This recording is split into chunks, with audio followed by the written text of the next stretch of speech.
네, 저는 저희 인하우스 소프트웨어인 A뷰를 이제 기본적으로 어떤 기능이 있는지 그리고 어떤 플랫폼인지 간단하게 설명을 드리려고 이 자리에 나왔습니다. 그래서 A뷰는 일단 MR2RL의 인하우스 소프트웨어이고요. 이제 어떤 프로그램이냐라고 하면은 3D CT를 대상으로 한 이미징 플랫폼이다라고 하는 게 가장 잘 어울릴 것 같습니다.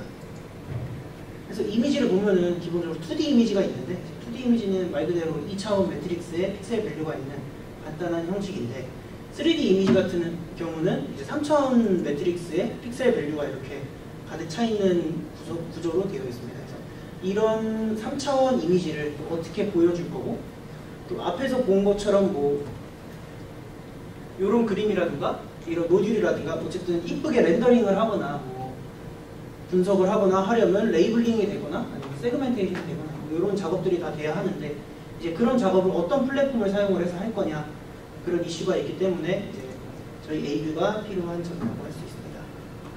그래서 먼저 3D 이미징을 하기 위해서 많이들 쓰시는 플랫폼이 보통 ITK 스냅도 사용을 하시고 때로는 이미지 제이도 많이들 사용하시는 것 같습니다. 그런 경우는 이제 그냥 공개되어 있는 무료 플랫폼이고 좋은지는 모르겠습니다. 제가 ITK 스냅을 많이 써보진 않았는데 뭐 평을 들어보면 그냥 간단한 뷰어 정도의 기능은 한다라고만 알고 있고 이제 A뷰는 뷰어 기능 이외에도 굉장히 막강한 기능들이 많이 있어서 이제 함께 사용을 하면은 좋을 것 같습니다. 그래서 장점을 먼저 설명을 드리면은 이제 다양한 뷰어 기능이 존재를 합니다. NPR 뷰라든가 뭐 볼륨 렌더링, 서피스 렌더링 같은 게 다 공유가 되고요. 여러 가지 시리즈를 함께 볼 수 있는 멀티뷰 기능도 뭐 좋지는 않지만 있긴 있습니다. 하고 이제 마스크 모듈도 같이 포함이 되어 있어서 뭐 레이블링을 한다든가 세그멘테이션 한다든가 하는 작업들이 다 동시에 가능하고 뭐 자동 세그멘테이션 같은 경우 저희 연구실에서 많이 개발을 했었는데 그런 기능들이 많이 다수 붙어 있습니다. 그래서 편하게 사용할 수 있는 경우가 많이 있고요. 또 그렇게 분할된 마스크를 통해서 분석도 할 수 있는 뭐 통계 수치라든가 뭐 간단한 뭐 매저를 한다든가 이런 것들이 다 가능합니다. 하고 볼륨 스culpt 같은 경우가 이제 A뷰의 가장 큰 장점이라고 저는 생각을 합니다. 뭐 볼륨 렌더링 상에서 3D로 뭐 조각을 하듯이 이렇게 마스크를 분할을 할 수 있는 기능이 함께 있고요. 그렇게 분할된 마스크를 가지고 서피스 렌더링이 같이 연계가 되기 때문에 3D 프린팅과도 함께 사용을 할 수 있습니다. 근데 뭐 퀄리티가 아주 좋지는 않습니다. 또한 이제 A뷰가 저희 인하우스 소프트웨어이기 때문에 저희가 필요한 기능을 직접 구현하고 뭐 사용성이 불편하다 하면 뭐 개선도 할 수 있고 그래서 내부적으로 같이 커뮤니케이션을 하면서 사용을 할 수 있는 프로그램입니다. 근데 이제 A뷰의 단점인데 이제 뭐 오류가 나서 뭐 옛날엔 잘 죽었어요. 근데 지금은 잘 죽지는 않고 제가 많이 고쳐놔가지고 꽤 쓸만해지는 수준이 되었습니다. 그래도 뭐 특정 상황에 대해서 예의 처리가 부족한 경우가 있으니까 그런 경우는 뭐 저한테 이야기를 해주시든 김남국 교수님한테 이야기해 주시면 어차피 저한테 오긴 하는데 어쨌든 이야기해 주시면 뭐 최대한 대응을 해드리고 있습니다. 32비트 PC에서는 작동이 불가능한 단점이 있고요. 그리고 UI랑 사용법 이런 게 익숙하지 않아가지고 이제 처음 접근하시는 분들이 사용하기 힘들어하시는 경우가 있습니다. 근데 이게 어쨌든 3D 이미지를 이렇게 사용하게 해주는 플랫폼이다 보니까 최대한 직관적으로 구현을 해도 뭐 처음 쓰시는 분들은 당연히 어려운 게 당연한 것 같고요. 그리고 가장 큰 단점 중에 하나가 이게 옛날부터 개발이 이어져 오던 프로그램이다 보니까 특정 기능이 어떤 게 있는지 이제 아무도 모르는 경우가 있어요. 있는데도 모르는 경우가 있고 코딩을 하다가 이런 기능이 있었어 하고 찾는 경우도 있고 그래서 코딩을 하다 보면 굉장히 뭐 주옥 같은 코드들이 나오는 경우도 있고 되게 그렇습니다. 그래서 이제 설치부터 사용법 같은 경우 간단하게 설명을 드리겠습니다. A뷰 인스톨하는 방법은 개발자분들께서 이제 코드로서 만져보겠다 하시는 분들은 나스 서버 제 폴더에 이제 A뷰 인스톨 가이드를 참고하시면 되시고요. 그냥 간단하게 사용만 한번 해보고 싶다 하시는 분들은 그냥 이 A뷰 폴더에서 압축 파일을 받아가지고 그냥 압축 해제만 하시면 되십니다. 옛날에는 매트랩도 설치해야 되고 뭐 환경 변수 설정해야 되고 뭐 DLL 같은 거 막 없다고 나오니까 막 파밍하러 다녀야 되고 했었는데 이제 이런 것들 다 잡아놔가지고 그냥 압축만 풀면 사용할 수 있도록 최대한 해놨습니다. 근데 또 만약에 에러가 난다면 이야기해 주시면 바로 대응해 드리겠습니다. 매트랩 부분에 따로 내버렸나요? 매트랩에 필요한 DLL을 하나하나 찾아서 다 넣었습니다. 아, 네. 그리드 피팅 때문에 매트랩이 들어왔다가 그리드 피팅 이제 떨어져 나갔잖아요. 이제 매트랩 코드 안 뜨잖아요. 아직 있습니다. 그리드 피팅이 붙어 있고요. 그리드 핏은 원래 그쪽에서 개발을 해서 포그라인 개발해서 코드를 우리한테 던져줬거든요. 네. 그걸로 바꿨을 겁니다 아마. 로그하는 부분에도 붙어 있고 다른 데도 한두 군데도 붙어 있는 걸로 그러니까 쉽게 해서 매트랩 안 떠도 된다고요. 네, 사실 그렇습니다. 예. 뭐 붙여놨으니까 뭐 다른 용도로 매트랩을 붙여 쓸 수 있으니까요. 네. 저는 뭐 뗄 이유는 없다고 생각해요. 네, 그래서 기본적으로 AV를 실행을 하면 이런 UI가 뜨게 됩니다. 처음에 이렇게 나오는 에러는 파이어보드랑 ODBC 드라이버라는 데이터베이스 프로그램 설치하시면은 오류가 안 나는데 그냥 냅두셔도 무관합니다. 한 번씩 클릭해서 그냥 없애주시면 되시고, 이 화면에서 브라우즈 아이콘을 통해서 이제 CTA 시리즈 이미지를 불러올 수 있습니다. 시리즈를 불러올 때 저희 AV는 이제 헤더 파일에서 시리즈 UID라는 그 헤더 항목을 보고선 시리즈를 구분하게 됩니다. 시리즈 헤더에 시리즈 UID랑 시리즈 ID가 두 가지가 있는데 UID를 통해서 구분이 되고, 만약에 시리즈가 이게 다른 시리즈인데 뭐 같은 시리즈로 구분이 된다든가 하는 경우는 이제 헤더에서 UID 부분이 잘못되어 있는 그런 경우가 간혹 존재를 하고 있습니다. 그래서 임포트 파일이랑 임포트 DB 이 두 개의 버튼을 통해서도 데이터를 불러올 수 있는데 그냥 브라우저 다이콤을 해서 불러오니까 가장 깔끔하고 편한 것 같습니다. 그렇게 불러오면 이런 뷰어가 뜨고요. 기본적인 UI로 맨 윗줄이 이제 메인 메뉴가 있고, 툴바, 그리고 모드 컨트롤, 이게 이제 어떤 뷰로 볼 건가를 조정하는 컨트롤입니다. 그리고 여러 가지 기능을 하는 다이얼로그가 있고, 뷰 프레임이 있습니다. 이제 이런 것들은 이제 원하는 위치에 또는 이렇게 설정을 해가지고 AV를 껐다 키면은 그 위치가 저장되게 되는 그런 기능도 함께 있습니다. 그래서 먼저 모드부터 설명을 드리겠습니다. 모드는 NPR 뷰랑 서피스 그리고 볼륨 렌더링 이런 경우를 많이 쓰고요. 간혹 멀티뷰도 간혹 사용이 되긴 합니다. 그리고 가장 헷갈려 하시는 게 서피스랑 볼륨이랑 렌더링이 무슨 차이냐라는 게 이제 많이 궁금해요. 이제 우리가 원하는 뭐 마스킹이 되어 있든가 그런 오브젝트의 껍데기만 표현한 데이터입니다. 그래서 A뷰에서는 포인트랑 트라이앵글 구조로 표현이 되어 있고, 이게 3D 프린팅에서 실제로 사용하는 뭐 STL이라든가 PLY 이런 데이터 포맷과 함께 연동이 되고 있습니다. 그리고 볼륨 렌더링은 언제 사용이 되냐면 마스크에 해당하는 모든 부분의 복셀이 다 표현이 되는, 렌더링으로 표현이 되는 경우거든요. 그래서 이 볼륨 렌더링 같은 경우는 속까지 꽉 채워있는, 그래서 채워있는 부분은 모두 마스크와 연동이 되는 그런 기능이 있습니다. 그래서 이게 실질적으로 언제 사용이 되냐면 서피스 렌더링 같은 경우는 우리가 뭐 분할을 하거나 한 이 오브젝트를 이쁘게 보여주고 싶을 때 서피스 렌더링을 해서 보여주고, 볼륨 렌더링 같은 경우는 실제 우리가 마스킹하고 싶은 영역을 컨트롤할 수 있기 때문에 뭐 세그멘테이션을 한다든가 뭐 볼륨 스커트 같은 경우로 그런 경우에 함께 응용되고 있습니다. 그리고 이제 NPR 뷰에서의 컨트롤을 조금씩 설명을 드리겠습니다. 먼저 화면 우클릭을 한 다음에 사이즈 변환을 해서 뭐 엑시얼 코로날 사시탈 영상에서 하나만 뭐 크게 본다든가, 또 가이드라인 같은 거 없애서 스크린에 찍을 때 가이드라인 없애든가 하는 작업도 모두 가능하고요. 그리고 윈도잉 조절도 가능합니다. 그래서 윈도잉 조절은 마우스 왼쪽 버튼을 누른 상태로 좌우 위아래로 움직이면은 윈도잉 조절이 되는데, 이 값을 세팅을 통해서 입력을 해서 윈도잉 변경을 할 수도 있습니다. 여기 나와 있는 WL이랑 WW가 이 로어 바운드, 어퍼 바운드가 아니라, WL은 이 윈도잉을 하고 싶은 그 중심에 해당하는 HU 밸류를 의미하고요. 그리고 WW는 width입니다. 이 폭의 거리를 의미하게 되겠죠. 그래서 마이너스 750에 1500을 입력을 하면은 마이너스 1500부터 0까지의 이제 레인지를 이제 윈도잉을 하게 되는 그런 기능입니다. 그런 거 다 귀찮다 하는 경우는 그냥 프리셋된 경우 쓰시면 웬만하면 잘 보이고요.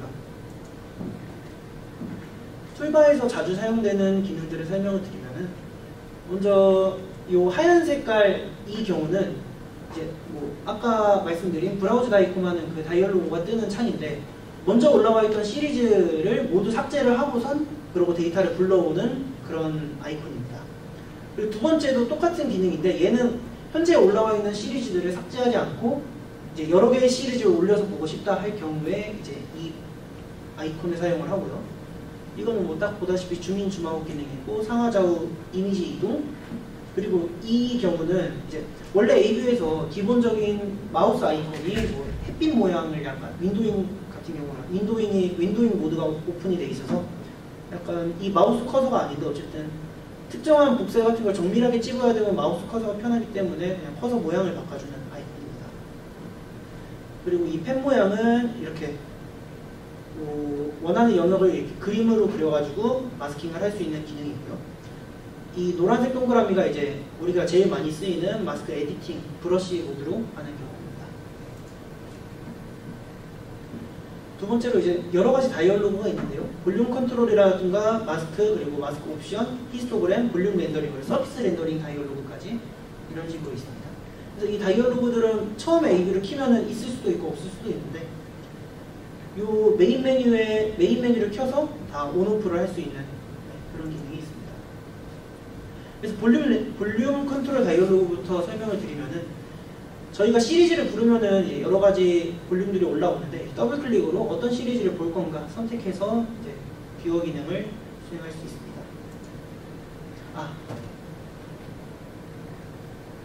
그리고 이 다이얼로그에서 로드와 리드 버튼이 있는데 이 로드 같은 경우는 저희가 처음에 본 그 CT 시리즈에 있는 그런 다이얼로그가 뜨게 되고요. 리드 같은 경우는 그 CT가 아니라 뭐 HDR이라든가 MHA 같은 그런 어널라이저 포맷 같은 뭐 어쨌든 다이콤 시리즈가 아닌 다른 포맷을 읽고 싶다 하는 경우는 리드로 눌러서 모든 파일 표시 누른 다음에 진행을 하면은 이제 다른 포맷의 이미지도 불러올 수가 있습니다. 그리고 마스크 컨트롤 다이얼로그에서 이제 기본적인 뭐 레이블링 같은 작업들을 많이 수행을 하시는데요. 먼저 베이직 펑션에서 뭐 마스크 생성한다든가 저장되어 있는 거 불러온다든가 저장, 복사 이런 것들이 되고, 그리고 이제 여러 가지 마스크를 뭐 합친다든가 뭐 교집합한다든가 뺀다든가, 그리고 뭐 다일레이션, 이로전, 필롤, 오브젝트 셀렉션 이런 경우도 이제 많이들 이용이 되고 있습니다. 그래서 필롤 같은 경우는 지금 2D로 구현이 되어 있기 때문에 예를 들어 뭐 두개골이라든가 이런 경우는 뭐 제대로 수행이 안 되는 경우도 간혹 존재를 하고 있습니다. 그리고 스태티스틱 버튼을 통해서 뭐 해당하는 마스크 영역의 통계적 수치를 뽑아내는 기능도 함께 있습니다. 하고 이제 마스크 에디팅 툴인데요. 마스크 옵션에서 보통 드로우 버튼을 누르고 지금 이 버튼이 여기 있는 이 에디트 박스가 이제 브러쉬 사이즈를 조정할 수 있는 그런 곳입니다. 근데 이제 이거는 보통 안 쓰고 이제 컨트롤을 누르고 나서 마우스 왼쪽 버튼 누르고 위아래로 움직이면은 이 브러쉬 사이즈가 조정이 되거든요. 그건 뒤에 다시 설명을 드리겠습니다. 그래서 어쨌든 매뉴얼 에디팅 할 수 있는 브러쉬 기능을 여기서 사용을 할 수 있고, G 드로우는 그래프 컷을 위한 마스크 생성이고, 오팍에서 투명도 조절도 가능합니다. 이런 드로우 같은 거 일일이 다이얼로그 접근을 해서 누르기 귀찮으니까 그냥 이 노란 동그라미 아이콘을 눌러서 사용을 하시는 게 가장 편안한 것 같습니다. 그리고 볼륨 렌더링 다이얼로그에서는 우리가 지금 뭐 레이블링 되어 있는 이 마스크를 임포트해서 볼륨화 시킬 수도 있고요. 그리고 원하는 영역을 이렇게 곡선으로 잘라내가지고 그 자른 영역을 이제 다시 마스킹하는 마스크 엑스포트 기능도 함께 존재하고 있습니다. 이 기능을 사용을 하면 이제 예를 들어서 이 폐를 뭐 반만 쪼갠다 하면은 일일이 한 장 한 장 지우기 어렵기 때문에 이렇게 볼륨상으로 딱 반 자르면은 폐가 간단하게 분할이 되겠죠. 이런 작업을 한다든가 할 때 많이 사용되고 있습니다. 그리고 서피스를 만드는 법을 설명을 드리면, 우리가 원하는 마스크를 선택을 한 다음에 서피스 익스트랙 서피스를 누르고 또 퀄리티 조정을 한 다음에 OK 버튼 누르면은 이제 원하는 서피스로 이렇게 만들어지게 됩니다.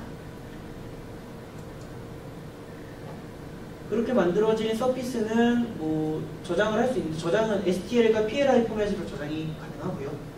기본적으로 스무드, 이로드, 다일레이션 이런 것이 가능은 한데 딱히 좋아 보이지는 않았습니다.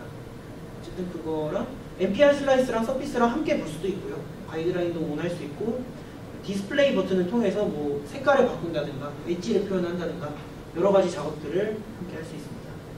하고 뭐 잘못 나와 있는 메시 같은 경우는 뭐 브러쉬로 선택해서 지우거나 할 수 있는 기능도 존재하고요. 기타 사용법 팁인데요. 그냥 NPR 슬라이스에서 한 장 한 장 넘기면 오래 걸리니까 그냥 빨리빨리 보고 싶다 할 때 컨트롤 누르고 휠 버튼 움직이면 5장씩 움직이게 됩니다. 그런 거랑 이제 서피스나 볼륨 같은 경우 상하좌우 이동할 때 마우스 휠 버튼을 그냥 누른 상태로 마우스 움직이면은 이동이 되게 되고요. 그리고 NPR에서 가이드라인 움직일 때는 더블 클릭해서 움직일 수 있습니다. 하고 가이드라인 없애기도 가능하고 뭐 스크린샷 찍을게요. 그리고 마스크 컨트롤 다이얼로그에서 이제 원하는 마스크를 클릭한 다음에 그냥 뭐 딜리트 버튼 안 누르고 키보드 딜리트 버튼으로 삭제 같은 것도 가능하고, 그리고 이거 아까 말씀드린 에디팅 기능에서 브러쉬 사이즈 조절하는 방법입니다. 이런 것들 참조하시면 편하게 사용하실 수 있을 것 같습니다.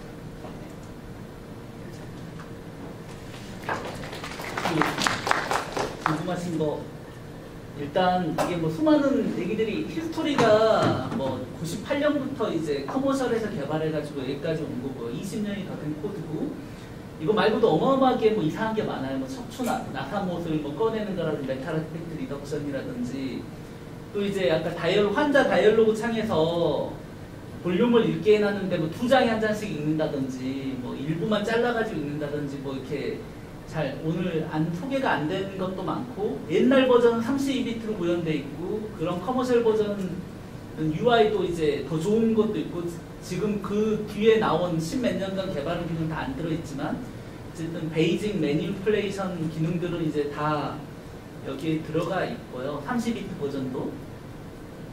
또 뭐 이게 이제 이렇게 짧은 시간에 다 하기 어려울 만큼 많은 기능이 있고, 또 여기에 폐에 관련된 코어라인으로 이전됐지만 원래 여기서 먼저 구현하고 코어라인으로 넘어갔기 때문에 폐에 관련된 수많은 분석 기법들이 여기서도 돌아가고요. 그리고 뭐 약간 뭐 그런 것들이 이제 같이 들어있는 거고, 뭐 저희 랩에서는 어쨌든 베이스라인 프로그램으로 일단 쓰고 있는데, 뭐 여러 가지 문제는 많아요. 개발이나 메인터넌스 하기 너무 어렵기 때문에 뭐 계속 유지해야 될지, 완전히 뜯어고치기에는 또 돌아가고 있고, 뭐 그래서 이제 여러 가지 이슈가 좀 있긴 한데, 특히 방사선팀이나 데이터 팀에서는 이 프로그램 우리가 고칠 수가 있기 때문에 이거를 뭐 커머셜이나 코어라인 AB만 하더라도 우리가 고쳐달라 그러면 쉽게 못 고쳐줄 거예요, 아마. 우리만이 아니라 모든 애들은 다 걸려있기 때문에. 근데 이제 우리가 쉽게 고칠 수 있는 프로그램이 일단 있다. 그거는 분명히 장점이고요. 예를 들어 우리 오픈소스를 가져다가 쓰더라도 ITK 스냅을 고치는 게 더 어려울 수 있어요. 엄청나게 복잡하거든요. 그러니까 밑에 ITK도 있고. 그래서 어떻게 보면은 지금 우리가 이제 레가시를 유지하면서 어떻게든 균형점을 잡아가 여기까지 온 거고요. 장단점이 있고, 이거의 신장 버전이 있고, 뭐 그렇습니다. 슬라이스를 보는데, 액션 슬라이스를 보면 우리가 뭐 같으면 0.6 아주 틴 섹션을 찍었잖아요. 예. 그렇게 찍은 거를 이제 엑시얼에서는 좀 띡하게 에버리지로 보여주는 게 실시간으로 있나요? 아니요. 에버리지로 보여주는 기능은 없죠. 그러니까 뭐 0.6인데 3mm로 이렇게 에버리지에서 보여달라. 볼륨 렌더링 안에 레이썸이 있어요.